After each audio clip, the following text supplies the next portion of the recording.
వందనాలు, శుభములు తెలియజేస్తున్నాను. ప్రియమైన దేవుని బిడ్డలారా, మీరు రోజు వాక్యంలో బలపడుతున్నారని, ప్రభు వాక్యంలో మీరు స్థిరంగా ఉంటున్నారని చెప్పేసి దేవుని నేను ఎంతో మహిమపరుస్తున్నాను. ప్రియమైన దేవుని బిడ్డలారా, అయితే ఈ రోజు కూడా దేవుని యొక్క వాగ్దానాన్ని మనం ధ్యానం చేసుకుందాం.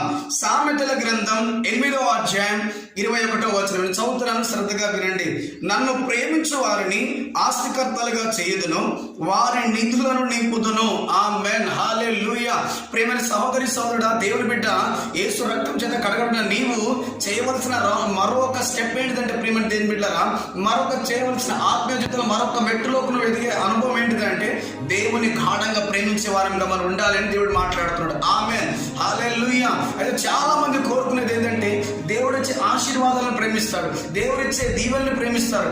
దేవుడు నాకు అది ఇస్తే బాగుండు, ఇల్లు ఇస్తే బాగుండు, నాకు అది ఇస్తే అని ఆశీర్వాదాల కొరకే మనం దేవుడిని ప్రేమించే వారం ఉండదు. కానీ దేవుణ్ణి ప్రేమిస్తే అన్ని మనకు అనుగ్రహింపబడతాయి. ప్రేమ దేవుని బిడ్డలారా, ఎప్పుడైతే మనం దేవుని ప్రేమించే వారు ఉంటామో ఆస్తి కర్తలుగా చేస్తాడంట.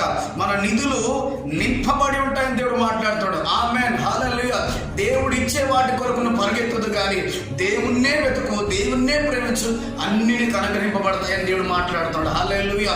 ఇంకెన్ని రోజులు ప్రేమ దేవుని బిడ్డలారా పసిపిల్లల ప్రార్థన వైపుగా ఉంటావు? ఎన్ని రోజులు ఇంకా దేవుడిచ్చే వాటి మీద మనసు పెట్టడం కాదు, కానీ దేవుని మీద నువ్వు మనసు అనుకోవాలని దేవుడు మాట్లాడుతున్నాడు. హల్లెలూయా.